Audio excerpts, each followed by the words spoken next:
Alright boys, this is Thursday's chest day. No, I'm a bit late on it, but you know, I do what I can.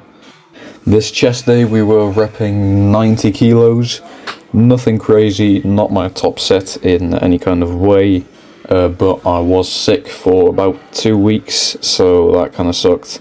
Took like 10 kilos off of my bench. I think the main reason why I lose so much strength while I'm sick is because I grew up like while I was like skinny, you know? Before I started working out I was quite skinny, didn't weigh a lot, and I didn't eat like a lot of food. So when I get sick I just mainly go back to that time when I didn't really eat a lot of food, and I just kind of sort of almost forget to eat. In a way, like I didn't eat a lot while I was sick at all. I just couldn't get it down. I might have been a bit of a pussy, you know, but it is what it is. I do what I can, and I know I could have done more that time, but hey, we're not sick anymore, so just got to get right back after it and try not to slack off too much, especially not when you're sick, because that's when you lose like the most progress, I believe. It's like when you're ill, you're not like completely dialed in. Like when you're actually sick, you can't really work out. You just have to stay at home, recover, you know, that's important. But please, while you're sick, I know it sucks to get like the food down, the meals, but you just gotta try, bro. That's really just it. And if, you know, letting yourself go while you're sick, totally get it. But do keep in mind, like, when you get back into the gym, it might suck. However, when you do start lifting again and you're feeling good, you're getting your meals down, at that time, because you were sick, you weren't eating a lot of food, you have lost a lot of body fat. So you do look pretty cool when you get right back after it. I mean, that's my experience. I thought I looked pretty sick when I got back. But at the cost of losing 10 kilos on my bench, I'm not all that sure if it was worth it just to look cool for a couple of days, and then after that having to gain that weight back and just get right back after it, you know? But it is what it is, you know, try to get the positives out of the negatives. So, yeah, we do what we can.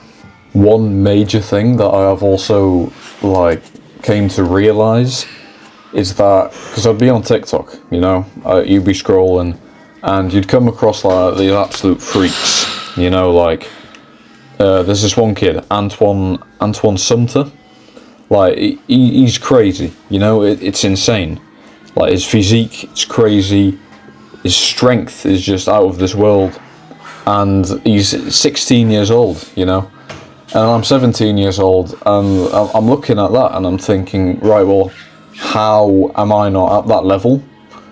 And what I came to realise is that I simply haven't been doing enough to be able to achieve that kind of strength or size or whatever it may be. There's always more, I believe, that I could be doing.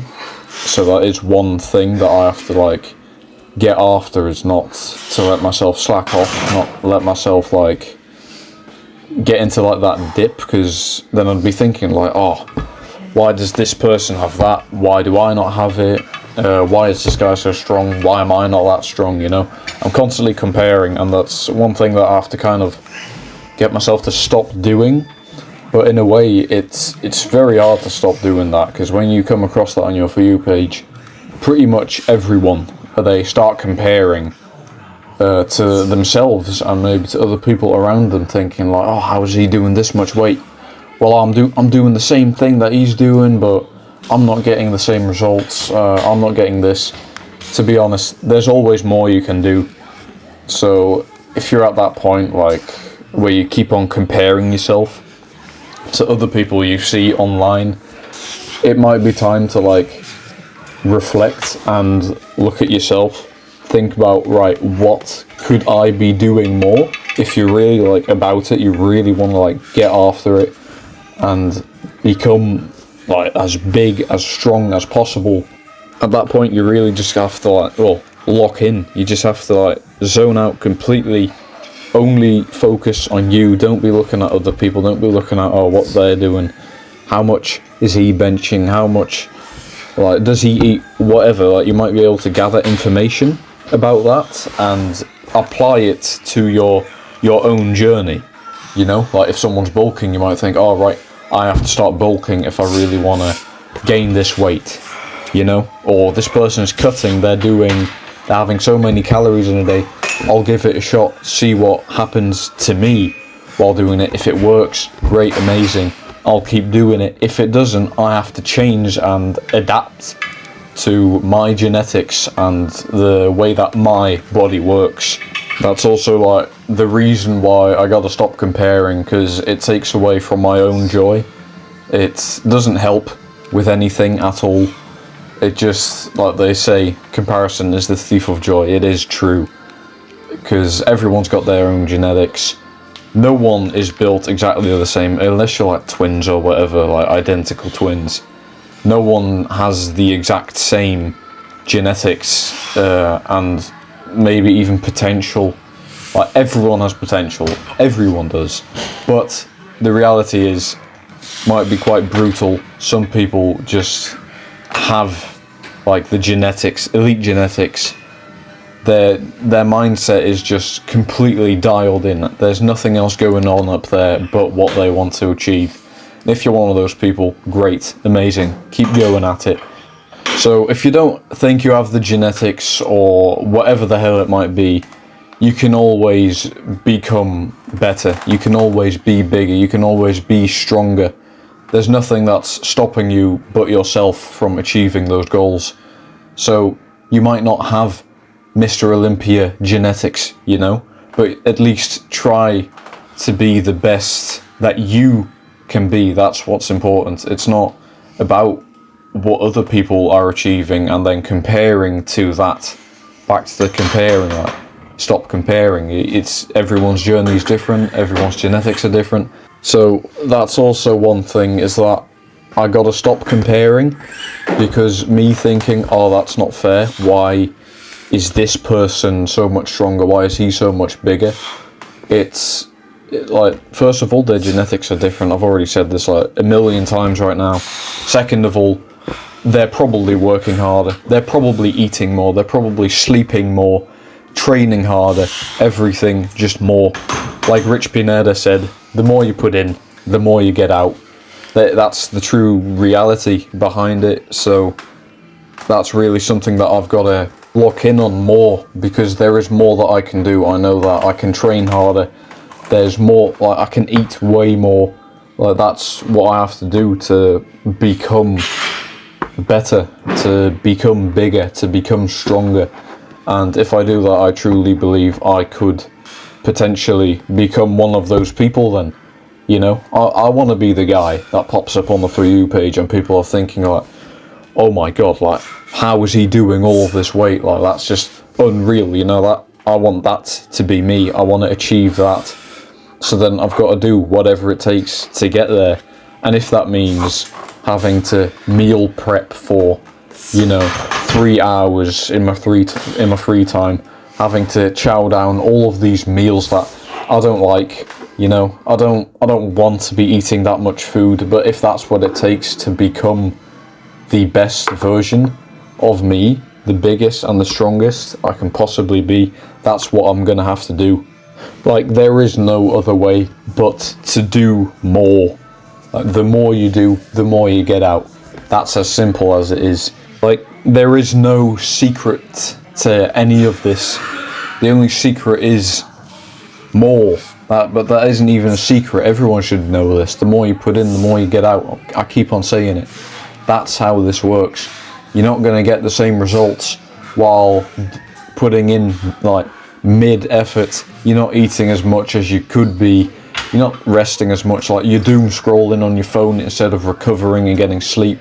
Like, you're leaving gains on the table at that point. And I've been doing this for years as well, so I think it's definitely time for me to, like, actually get dialed in and really try at what I'm doing, because I've just been cruising, you know.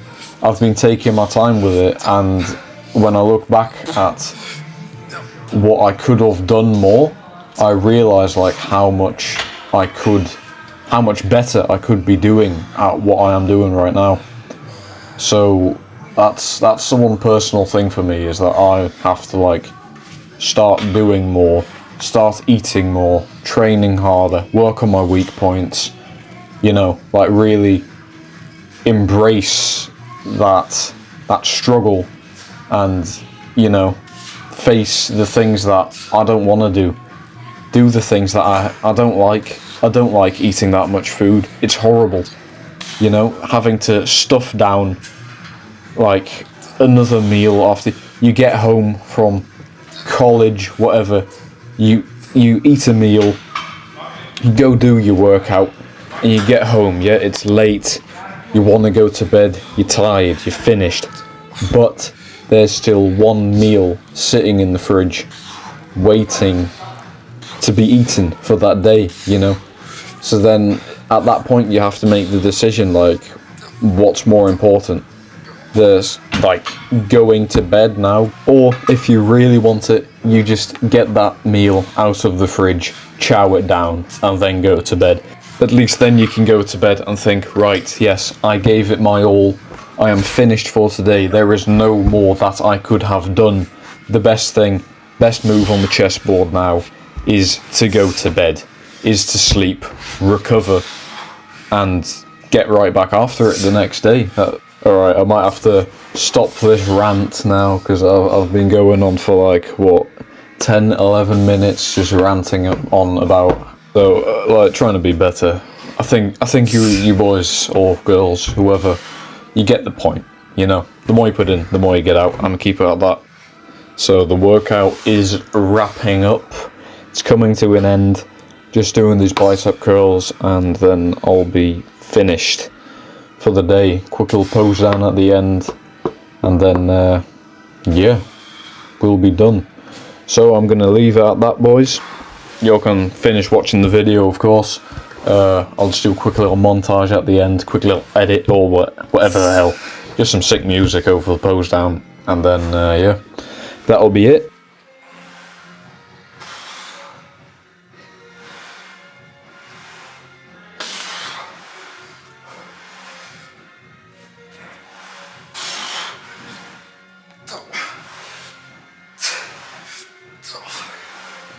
You're nothing but the Helsing family toy! A dog for the Church of England, not even fit to call himself a vampire! A puppet! Silence! I'm a dog. Then you're a dog